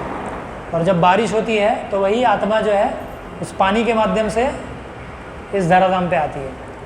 और जो अनाज होता है ना, वो अनाज में भी पानी होता है, तो पानी एंटर करता है अनाज में, और ऐसा अनाज जब वो पुरुष खाएगा तो पुरुष के वीर्य में वो जो आत्मा है वो प्रवेश करती है, और जब पुरुष जो है स्त्री को बीज देगा तो पुरुष से वो बीज स्त्री के गर्भ में जाएगा। मतलब वो जो आत्मा थी वहाँ से गिरी थी, पतन हुआ था, वो इस तरह से यहाँ पे जन्म लेती है। क्षिणे पुण्य मर्त्य लोकम विशंति, इस तरह से प्रवास है उनका। तो देवी देवताओं का स्थान भी परमानेंट नहीं है, शाश्वत नहीं है। हालांकि इंद्रिय तृप्ति ज़्यादा है वहाँ पे और बहुत समय तक है, लेकिन वो भी शाश्वत नहीं है। इसलिए बुद्धिमान व्यक्ति को क्या चाहिए, भगवान बोलते हैं कि आप ऐसे स्थान पे आओ जहाँ से वापस ना आना पड़े, है ना। क्या बोलते हैं, यद गत्वा न निवर्तन्ते तद धाम परमम मम, कि मेरा धाम, भगवान बोलते हैं, ऐसा है जहाँ से वापस नहीं आना पड़ेगा आपको। वापस है ऐसा जन्म मृत्यु के चक्कर में लटकना अटकना ही नहीं पड़ेगा, है ना। तो ये बुद्धिमानी मनुष्य का ये लक्षण है ना। तो हम लोग यहाँ पे विराम देंगे। तो समझ में आप लोगों को भक्ति और इंद्रिय तृप्ति में क्या फ़र्क है। तो ऐसे कई सारे एग्जाम्पल है, जैसे अम्बरीश महाराज जो थे, भागवत में इनका वर्णन है। तो अम्बरीश महाराज जो थे वो बहुत चक्रवर्ती सम्राट थे, मतलब पूरे पृथ्वी के सम्राट थे वो, है ना। तो अभी ये राजा है, सब तरह के भोग ऐश्वर्य इनके पास है, लेकिन ये जो राजा है इन्होंने क्या किया था, अपनी इंद्रियों को भगवान की सेवा में लगाया था। प्रभुपाद वारंवार इनके बारे में बताया करते थे कि अपनी इंद्रियों को कैसे भगवान की सेवा में लगाना चाहिए, है ना। तो बहुत अच्छा श्लोक है, सकृन मन कृष्ण पदारविंदयोर, श्लोक देखेंगे हम। मगर कोई, इसका मतलब क्या, कोई राजा भी अगर हो तो भी अपनी इंद्रियों को भगवान की सेवा में लगा सकता है। अभी हमारे पास तो इंद्रियों के इतने इंद्रिय भोग के साधन नहीं है इतने, राजा जैसे या देवी देवताओं के जैसे, तो सही है ना। हमारे पास लिमिटेड धन है ना, धन है लेकिन सीमित है, हम कितना इंद्रिय भोग करेंगे। लेकिन राजा तो बहुत ज़्यादा कर सकता है, या देवी देवता बहुत ज़्यादा कर सकते हैं। लेकिन अम्बरीश महाराज जो है हमारे लिए आदर्श प्रस्तुत करते हैं कि किस तरह से इंद्रियों को भगवान की सेवा में लगाना चाहिए। श्लोक देखते हैं हम।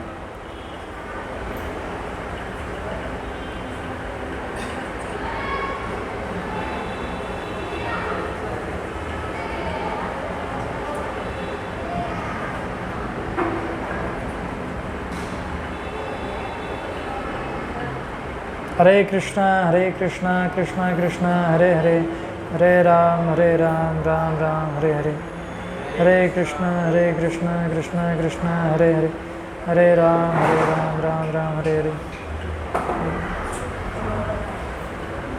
बोलिए बोलिए, हरे कृष्णा कृष्णा हरे हरे, हरे राम राम राम हरे हरे, हरे कृष्णा कृष्णा कृष्णा हरे हरे, हरे राम राम राम हरे हरे, हरे कृष्णा कृष्णा कृष्णा हरे हरे, हरे राम राम राम हरे हरे, हरे कृष्णा कृष्णा कृष्णा हरे हरे, हरे राम राम राम हरे हरे।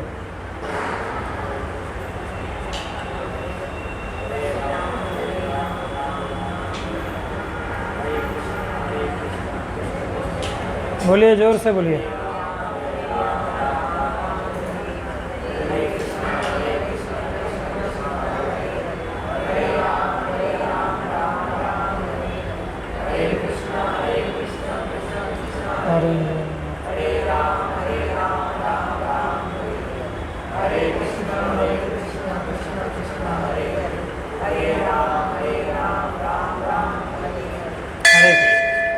ओके, हरे कृष्ण। तो ये बहुत ही फेमस श्लोक है भागवत का।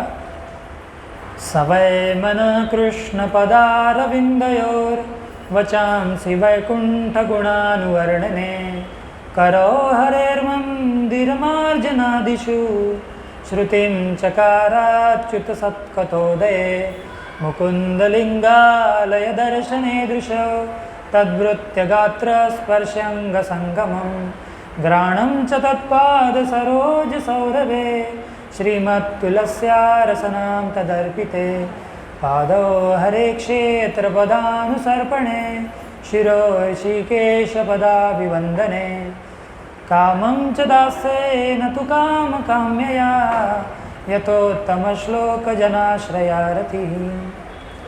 तो इस श्लोक में बताया गया है कि महाराज अमृत जो है अपना मन जो है भगवान के चरण कमलों में हमेशा स्थिर करते थे उसको, है ना।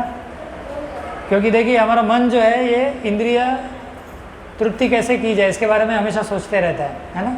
लेकिन अगर इंद्रियों को ही हम मन भगवान की सेवा में लगाते हैं, उनके चरण कमलों में हम लोग लगाते हैं, तो क्या ये इंद्रियां अपने आप कंट्रोल हो जाएंगी, मन अपने आप कंट्रोल हो जाएगा अगर इंद्रियां भगवान की सेवा में लगाए। तो ये हमें इनसे सीखना है, महाराज अमरीश से। उन्होंने अपने मन को भगवान के चरण कमलों में स्थित किया था। His words in describing the glories of the Lord, और उन्होंने अपने जो शब्द है ना, वाचा जो है, वाचा को किस लिए इस्तेमाल किया? भगवान का गुणगान करने के लिए, है ना।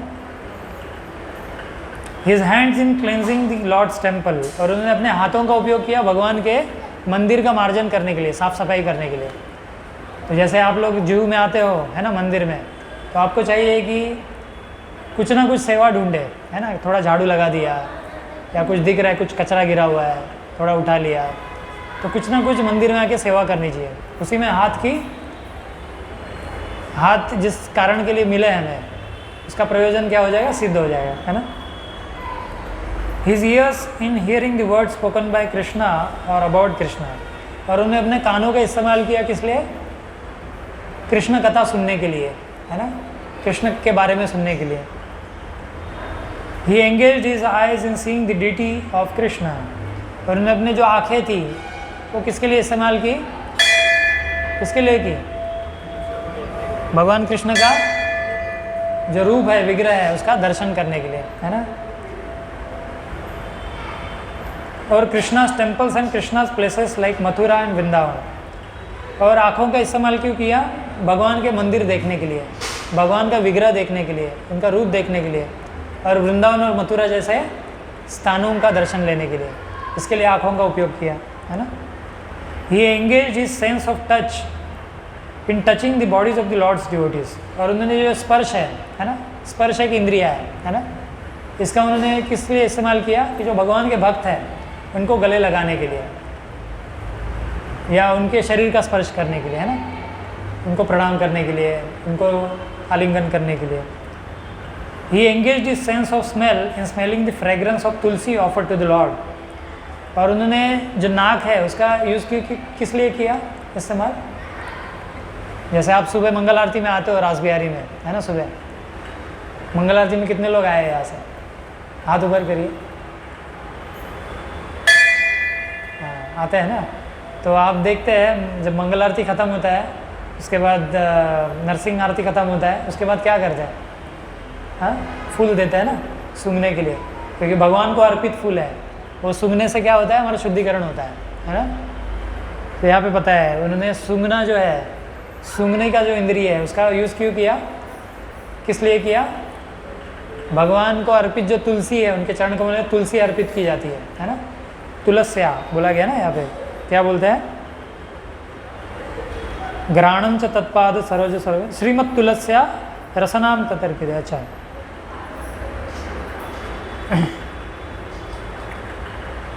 हाँ, जो भगवान को फूल चढ़ाए या तुलसी चढ़ाई गई है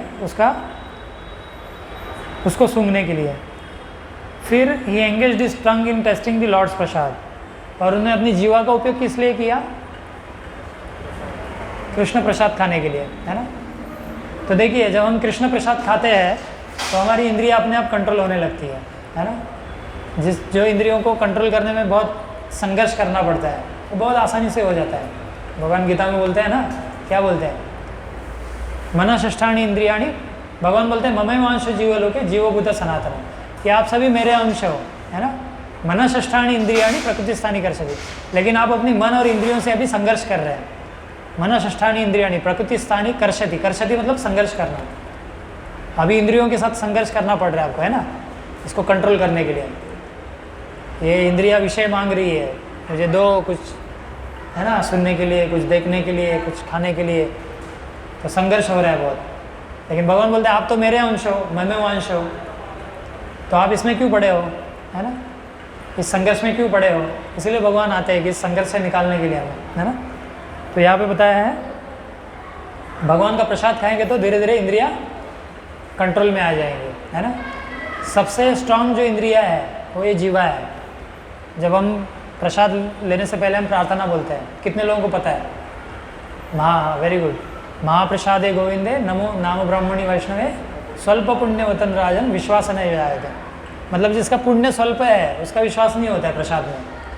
लेकिन प्रभुपाद ने ये प्रसाद के बल पे ही ये जो पूरा मूवमेंट एक तरह से बोल सकते हैं हम खड़ा किया है इसको, है ना। तो जो इस्कॉन का मूवमेंट है इसको किचन मूवमेंट बोलते हैं, मतलब वो प्रसाद के ऊपर चलता है, लोग प्रसाद खा खा के भक्त बन रहे हैं ना। तो प्रसाद से ये जो इंद्रिय, हाँ, तो तार मध्य जीवा आती। वैसे तो सभी इंद्रियां बलवान है, लेकिन तार मध्य जीवा आती। जीवा जो है वो बहुत ज़्यादा प्रबल है, इसको कंट्रोल करना, है ना। आज एकादशी आप लोग महसूस करते रहेंगे इसको, है ना। इच्छा होती है राइस दाल खाए, चपाती खाए, नहीं होती तो अच्छी बात है, लेकिन अगर संघर्ष चल रहा है तो सोचने की बात है। तो ये सबसे हमारी जीवा सबसे स्ट्रांग है। फिर दूसरे नंबर पे है जेनिटल्स, है ना, जो जनन इंद्रिया है वो कंट्रोल करना ज़्यादा डिफिकल्ट है। लेकिन अगर इसको कंट्रोल करते हैं तो जनन इंद्रिया भी कंट्रोल में आ जाती है ना। तो सब यहाँ से शुरू होता है। तो इसी जीवा से हम खुद का, जीवा और कान से उद्धार कर सकते हैं। जीवा से भगवान का नाम लो, कान से भगवान की कथा सुनो, इससे ही हमारा उद्धार हो जाएगा, है ना। तो भगवान का प्रसाद खा के हम जीवा का सही उपयोग कर सकते हैं। और he engaged his legs in walking to the holy places and temples of the Lord. और उन्होंने अपने पैरों का जो उपयोग है वो किया भगवान के मंदिरों में जाने के लिए या तीर्थ स्थानों में जाने के लिए, है ना। जैसे आप लोग यहाँ पे आए हैं चल के, है ना, तो ये भी आपने पैरों का सही उपयोग किया, है ना, भगवान की कथा सुनने के लिए आ गए। नहीं तो यही पैरों का लोग अलग अलग चीज़ों के लिए उपयोग करते हैं। कोई शराब खाने में जाने के लिए यूज़ करता है, कोई डिस्कोटेक जाने के लिए, सब पाप करने के लिए ये पैरों का सहारा लेते हैं लोग, है ना। कितने सारे पाप कर्म होते हैं। जब तक ये पैर आपको लेके नहीं जाएंगे उस स्थान में, होगा नहीं ना। तो ये पैर भी इम्पोर्टेंट है, इसी पे पूरा आपका शरीर का भार है ना। तो ये आपको ये भी मदद करता है आपको या तो नरक जाने में या तो भगवान के धाम जाने में। और फिर पैरों से ही परिक्रमा करते हैं हम। जैसे रासबिहारी में आप देखेंगे अंदर गोवर्धन शिला है रासबिहारी के सामने, है ना। तो आप जब मंदिर की परिक्रमा करते हो तो गोवर्धन परिक्रमा करने का भी फल मिलता है ना। तो ये पैरों का उपयोग हम परिक्रमा करने के लिए करते हैं। परिक्रमा मतलब क्या है कि भगवान ने हमने केंद्र बिंदु में रखा, भगवान को हमने जीवन का केंद्र बना लिया, है ना। जैसे हम तुलसी महारानी का भी प्रदक्षिण करते हैं ना, परिक्रमा करते हैं। तो क्या है, तुलसी महारानी हमारे लिए केंद्र में है, महान भक्त है इसलिए, है ना। तो वो भी परिक्रमा करते हैं। और तुलसी महारानी की परिक्रमा करने से हमारे पाप नष्ट होते हैं। हम क्या बोलते हैं मंत्र तुलसी महारानी की परिक्रमा के वक्त, हाँ, यानी कानी च पापानी ब्रह्म हत्याधिकानी च तानी जानी प्रणश्यंती प्रदक्षिण पदे पदे।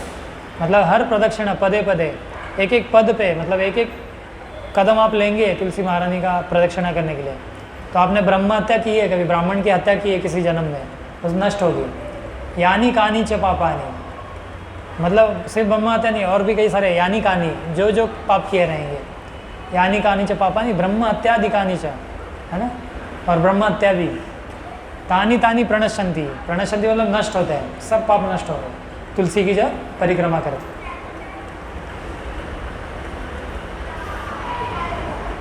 His head in bowing down before the Lord, और उन्होंने अपने सिर का उपयोग क्यों किया?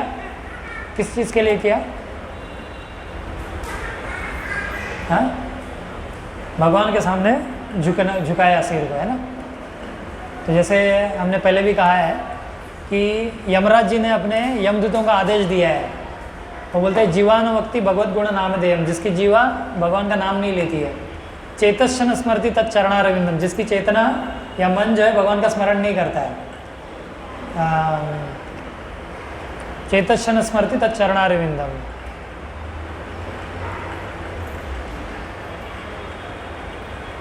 जीवानुवक्ति भगवत गुण नामधेयम चेतस्न स्मृति तत्चरणारविंदम, भूल गया उसको। और उसमें बोलते हैं वो यमराज जी बोलते हैं कि जो सिर मेरे सामने झुकेगा नहीं, यमदूतों को ऑर्डर है कि आप उन सबको लेके आना मेरे पास, है ना। तो हमारे सिर का उपयोग करना चाहिए, भगवान के सामने उसको झुकाना चाहिए। तो बोला गया भागवत में, और एक श्लोक आता है उसमें बोला गया है कि कोई व्यक्ति बहुत धनी है, उसके सर पे पगड़ी है ना, बहुत आलीशान पगड़ी पहनी है उसने या मुकुट पहना है ना, लेकिन वो अगर सर भगवान के सामने झुकता नहीं है तो मुकुट या जो पगड़ी है वो क्या है? भार है उसके सर पे। और एक श्लोक में बुलाया गया है कि जो सिर भगवान के शुद्ध भक्तों के सामने झुकता नहीं है वो कैसा है? वो डेड बॉडी है ना, कुछ काम का नहीं है। भगवान के शुद्ध भक्तों की चरण धूलि जो है, जो व्यक्ति अपने सर पे धारण नहीं करता है, वो व्यक्ति कैसा है? डेड बॉडी, मतलब उसमें जान ही नहीं है। हालांकि वो श्वास ले रहा है लेकिन जान नहीं है उसमें। And all is desires in serving the Lord, और उन्होंने अपनी जो इच्छाएं हैं वो किसके लिए यूज़ की? कि भगवान की सेवा के लिए। मतलब वो एक ही इच्छा करते थे कि भगवान की सेवा कैसे करूँ मैं। अभी राजा है तो राजा भी इच्छा कर सकता है भगवान की सेवा करने के लिए। क्या इसके लिए उदाहरण है कोई? अभी वृंदावन गए थे हम लोग, वृंदावन यात्रा में, तो हमने देखा ना बड़े बड़े जो राजा थे जयपुर के वगैरह, उन्होंने वृंदावन के बड़े बड़े मंदिर बनाए। मतलब क्या, राजा होके उन्होंने क्या किया? अपने धन का उपयोग क्या किया? खुद के लिए महल बनाने के लिए नहीं किया, भगवान के लिए महल बांधे, है ना। भगवान के लिए बड़े बड़े अच्छे अच्छे मंदिर बनाए। जैसे हमने देखा ना, कहाँ गए थे वो मंदिर, बहुत फेमस मंदिर जो है वृंदावन का, बहुत आर्किटेक्चर उसका, गोविंद देव, है ना, गोविंद देव जी का मंदिर, कितना सुंदर मंदिर बनाया, राजा ने बनाया। मतलब अपने धन का उपयोग क्यों किया? मंदिर बनाने के लिए।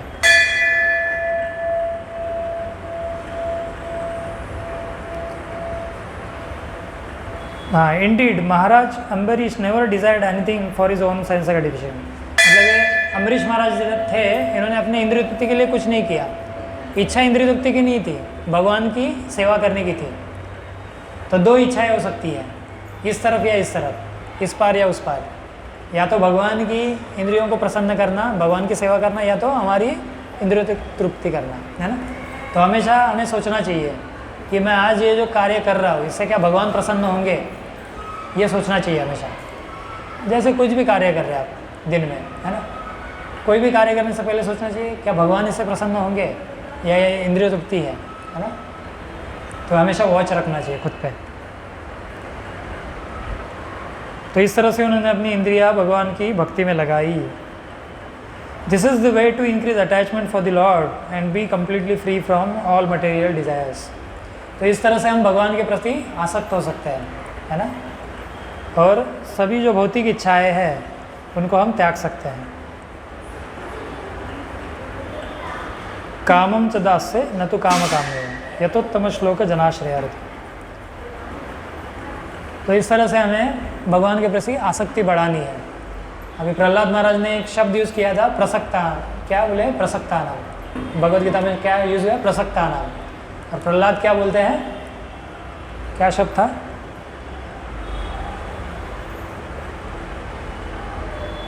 प्रकृष्ट रूपेण आसक्त। और प्रहलाद महाराज बोल रहे हैं आदांत गोपीर, है ना, विशतांत मिश्रम। मतलब इंद्रिया आसक्त है। तो आसक्ति कहाँ बढ़ानी है? अपनी इंद्रियों में नहीं, भगवान के प्रति बढ़ानी है ना। तो भगवान की सेवा करेंगे तो अपने आप इंद्रिया धीरे धीरे धीरे कंट्रोल में आ जाएंगे। तो अलग से प्रयास नहीं करना है कि मैं कैसे मैं इस विषय के बारे में सोचूंगा नहीं, ये कहना या ये सोचना कि मैं इसके बारे में नहीं सोचूंगा, ये भी सोचना हो गया ना। या मैं कुछ इच्छा नहीं करूँगा, ये ऐसी इच्छा करना ये भी एक इच्छा है तो ऐसे हमें कृत्रिम तरीके से या आर्टिफिशियली कंट्रोल नहीं करना है। भगवान की इंद्रियों को या भगवान की सेवा करने से अपनी इंद्रियां अपने आप कंट्रोल हो जाएंगी, उसमें इंक्लूडेड है वो, है ना। जो होता है ना, आप कोई प्रोडक्ट खरीदते हो, टैक्सेस इंक्लूडेड है ना, वैसे ही भगवान की सेवा करोगे तो अपनी इंद्रियां अपने आप कंट्रोल हो जाएंगी, उसमें इंक्लूडेड है वो। ठीक है, तो यहाँ पे हम लोग विराम देंगे। धन्यवाद आप सभी का। आप इस एकादशी के पावन दिन पे और ख़ास करके गीता जयंती के दिन भगवद गीता से हमने ये श्लोक पे चर्चा की। तो अभी भी हमारा ये पूरा अभी महीना ख़त्म नहीं हुआ है, अभी भी मौका है भगवान की प्रभुपाद की सेवा करने के लिए। पुस्तक बांटिए, ये प्रभु बांट रहे हैं, अलग अलग लोगों को मिलते देते हैं। लेकिन कल आप आइए हमारे घाटकोपर स्टॉल में, है ना, सेवा करिए, बहुत आनंद है इस सेवा में। अभी आज मैं एक्चुअली यहाँ पे प्रोग्राम नहीं रखने वाला था, लेकिन मैंने सोचा गैप हो जाएगा, इसलिए मैं आया। सुबह मैं बुक डिस्ट्रीब्यूशन में था और मेरे पाँव वहाँ से निकल नहीं रहे थे, मुझे लग रहा था और करूँ। लोग आ रहे हैं ना, बहुत आनंद है इस सेवा में। हमने लास्ट जब लेक्चर किया उसमें क्या चर्चा किया हमने कि भगवान को सबसे प्रिय ये सेवा है, जो प्रचारक है ना, प्रचार की सेवा, चाहे वो बुक डिस्ट्रीब्यूशन हो या भगवान की कथा करने की, तो भगवान को बहुत प्रिय है ये सेवा। तो हमें सोचना चाहिए कैसे प्रिय बने, है ना। तो आइए कल आप घाटकोपर स्टॉल में सेवा करिए। ठीक है, हरे कृष्णा कृष्णा कृष्णा हरे हरे, हरे राम राम राम हरे हरे। मोक्षदा एकादशी की जय। Srila Prabhupada transcendental book distribution programme की, गीता मैराथन की, गीता जयंती की जय। आप में से किसी का कोई अगर प्रश्न है, कुछ जिज्ञासा है तो पूछ सकते हैं आप। ओके, हरे कृष्ण। कुछ क्वेश्चन नहीं है, सब कुछ समझ गए आप लोग या कुछ नहीं समझे? कुछ नहीं समझे तो भी क्वेश्चन नहीं आएगा, तो सब कुछ समझे तो भी नहीं आएगा ठीक है, क्लियर है आप सबको सब?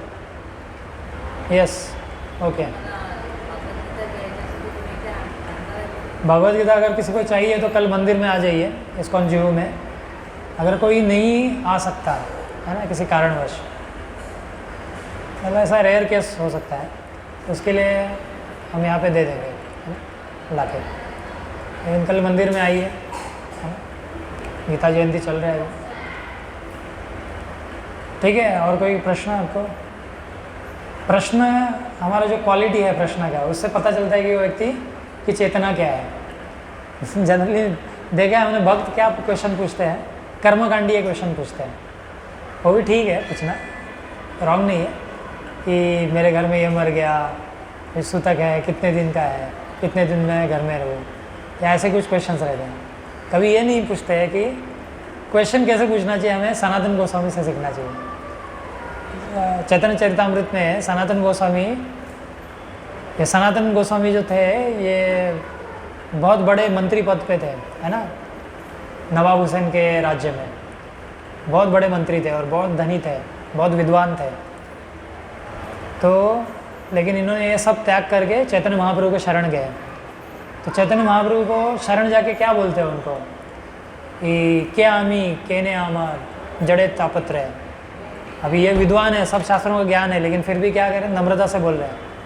अपने स्वयं भगवान है चैतन्य महाप्रभु, तो गुरु के रूप में स्वीकार कर रहे हैं। तो बोलते हैं मुझे ये बताइए कि मैं कौन हूँ, केने आमार जड़े तापत्र है ना, बंगाली। तो मुझे ये तापत्र है, मुझे दुख क्यों होता है जीवन में, मेरे जीवन में दुख क्यों आ रहा है, मैं कौन हूँ। वो बोलते हैं ये बाहर के लोग तो मुझे पंडित बोलते हैं, लेकिन मैं खुद को पंडित नहीं समझता, है ना। क्यों? ताकि मैं जानता नहीं इन सवालों का आंसर। मतलब पंडित ये नहीं है कि पंडिताई इसी में नहीं है कि आप कितना आपने पढ़ाई कर लिया या कितने शास्त्र पढ़े। पंडिताई इसमें है कितना ग्रामर संस्कृत जानते हैं। पंडिताई इसमें है कि ये पूछना कि मेरी पहचान क्या है, मुझे दुख क्यों आ रहा है जीवन में, तो इनसे हमें सीखना चाहिए, है ना।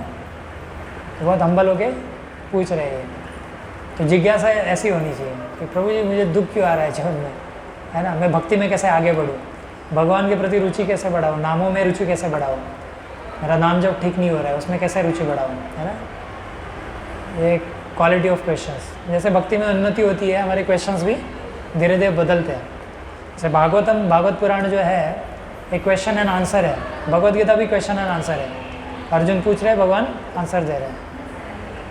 भगवान कृष्ण ने अर्जुन को डांटा, वो बोले तुम काहे के पंडित हो तुम, है ना, तुम तो शरीर के लिए शौक कर रहे हो, जो परिवारजन है उनके लिए शौक कर रहे हो, जो शरीर से उत्पन्न है, शरीर का जो संबंध है ना। तो हम वो देखेंगे जैसे आगे जाएंगे, आगे बढ़ेंगे, तो हमें देखना चाहिए जैसे विदुर जी कैसे प्रश्न कर रहे हैं मैत्रेय मुनि से भागवतम में, है ना, या सुखदेव परीक्षित महाराज सुखदेव गोस्वामी से कर रहे हैं, या 88,000 जो ऋषि है नैमिषारण्य में वो सुखदेव गोस्वामी से कर रहे हैं, तो उससे पता चलता है ना। या वसुदेव जी जो है भगवान कृष्ण के पिता, वो नारद मुनि से कर रहे हैं या गर्ग मुनि से कर रहे हैं, तो उससे हमें सीखना है कैसे प्रश्न पूछते हैं, है ना। शास्त्र पढ़ेंगे तब पता चलेगा। तो आप में से कितने लोग हैं जो 16 माला हो रहा है आपका? अच्छा, बाकी लोग कहाँ अटक गए हैं? बाकी लोग क्या करिए, मैंने अपना जो व्हाट्सएप ग्रुप है उसमें मैंने मैसेज डाला था कि व्यक्ति जैसे जैसे आपका उस दिन जितना माला होगा वो आपको पोस्ट करना है कि आज मैंने 16 माला किया, है ना, आज मैंने 8 माला किया, वो पोस्ट करना है उसमें, ठीक है। आप कितना माता जी जप करती है? हाँ, 5 होता है। कैसे करती है बताइए? किस, हाँ बोलिए, मंत्र बोलिए।